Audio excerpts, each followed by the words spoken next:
Je prépare actuellement, je suis en deuxième année de CAP de sol. En fait, avant, j'étais en comptabilité. Je suis de formation menuisier ébéniste. J'ai ensuite pu continuer ma formation par l'intermédiaire du brevet de maîtrise, qui est un diplôme qui est délivré par la Chambre des métiers. J'ai eu l'occasion aussi de passer le brevet professionnel. Et puis après quelques expériences, j'ai été sollicité par mon ancien centre de formation pour être à nouveau formateur. Je suis d'originaire de Vendée et puis je suis venue exprès dans la région centre pour me former. J'ai quitté la 3e, après j'ai fait un apprentissage en CAP à Saint-Pierre-des-Corps et après j'ai enchaîné avec un brevet professionnel en Bretagne dans un CFA. Ça fait maintenant 3-4 ans que je suis ouvrier dans la même entreprise. Donc avant de faire de l'apprentissage, j'étais en filière type général au lycée Grand Mointour. Donc j'ai préparé un bac ST électronique que j'ai eu. J'ai ensuite fait un an de BTS électronique que j'ai lâché suite à un conseil d'un de mes profs. Au départ, je suis titulaire d'un bac L, puisque sans bac, je ne savais pas. Jusqu'au bac, je ne savais pas quoi faire. Ensuite, je voulais être peintre décoratrice, c'est-à-dire faire des fresques, des paysages, plein de choses magnifiques.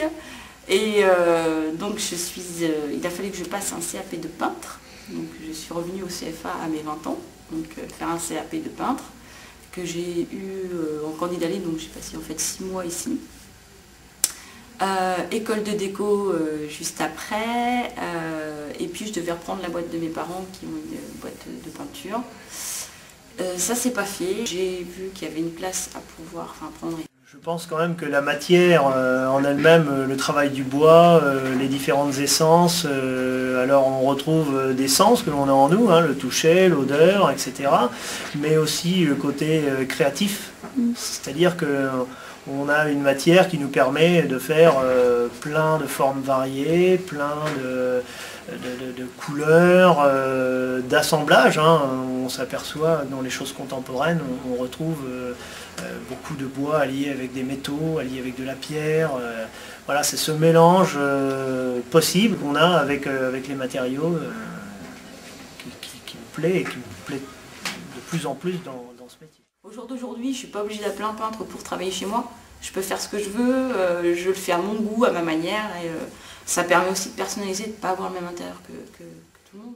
Le métier de menuisier, c'est juste qu'avec un cerveau un peu, on va dire, un peu foufou, on peut faire tout ce qu'on veut. C'est que le bois, c'est une matière vivante à la base, mais on peut en faire de tout et rien. Autant on peut faire du feu pour un barbecue, autant on peut en faire un meuble télé, autant on peut faire un lit. Ce qui me plaît le plus avant tout, c'est de pouvoir en faire ce qu'on veut, plutôt facilement une fois qu'on sait faire, mais effectivement la matière c'est quelque chose de noble et c'est vrai qu'il y a le toucher, mon professeur l'a dit tout à l'heure, mais il y a le toucher, mais il y a surtout l'odorat, c'est qu'une fois qu'au moment où on travaille, le bois, il y a des odeurs qui vont se dégager qu'on trouvera nulle part ailleurs. Contrairement à ce qu'on peut penser, avec les engins qu'il y a actuellement, pour soulever, pour tout ça, c'est beaucoup moins dur qu'avant. L'été évolue. À tous les jeunes qui sont de la génération de mes collègues apprentis, donc à 18-21 ans, et ils savent que la poussière c'est dangereux pour le nez, porter des portes à longueur de journée dans une mauvaise posture c'est dangereux pour le dos. Donc il faut être à l'aise. Ce qui est bien, c'est que les fournisseurs de plus en plus font des produits adaptés pour nous. Avant, les pots de 25 kg, c'était plus des 50. Ils font des efforts, même pour les outils, ils deviennent de plus en plus petits, moins lourds. Il faut avoir une petite condition physique quand même. Il ne faut pas avoir de jugeote entre guillemets, pas être très intelligent pour les métiers du bâtiment, moi je dis que c'est faux, entièrement faux, puisque si vous êtes bête et vous ne savez pas réfléchir, dans votre métier vous ne serez pas bon, quoi. Dans tout métier d'ailleurs. Je trouve ça plus dur le brevet professionnel menuisier que le bac électronique. Je trouve qu'on réfléchit bien plus. On est un secteur qui emploie beaucoup de bras. Et malheureusement, ce qu'on a tendance à oublier, c'est qu'on a aussi besoin de beaucoup de têtes pensantes et de plus en plus. Alors je ne vais pas parler pour les autres secteurs, mais le secteur de la menuiserie s'automatise de plus en plus. On vient à utiliser maintenant des centres d'usinage qui sont à commande numérique. Bon, il est bien évident qu'il faut des compétences, il faut à la base des gens qui soient capables d'utiliser ce genre de matériel et capables de créer aussi, puisque maintenant on travaille beaucoup avec les logiciels de CAO, notamment conception assistée par ordinateur, qui nous permettent de créer, mais là évidemment on a besoin de gens compétents. Le côté technique est assez relevé, mais au fur et à mesure on l'apprend, donc ça se passe bien. Il faut savoir qu'en ayant un CAP de peintre, vous pouvez vous installer à votre compte, avoir votre propre entreprise, donc oui, moi je trouve que déjà c'est pas mal. C'est pas ce que je conseille, parce qu'il faut quand même avoir un minimum d'expérience après, mais c'est vrai que les métiers du BTP, juste avec un CAP, vous pouvez vous installer, donc c'est quand même pas mal. C'est vrai que moi, dès que j'ai eu mon CAP, j'ai pu trouver un patron.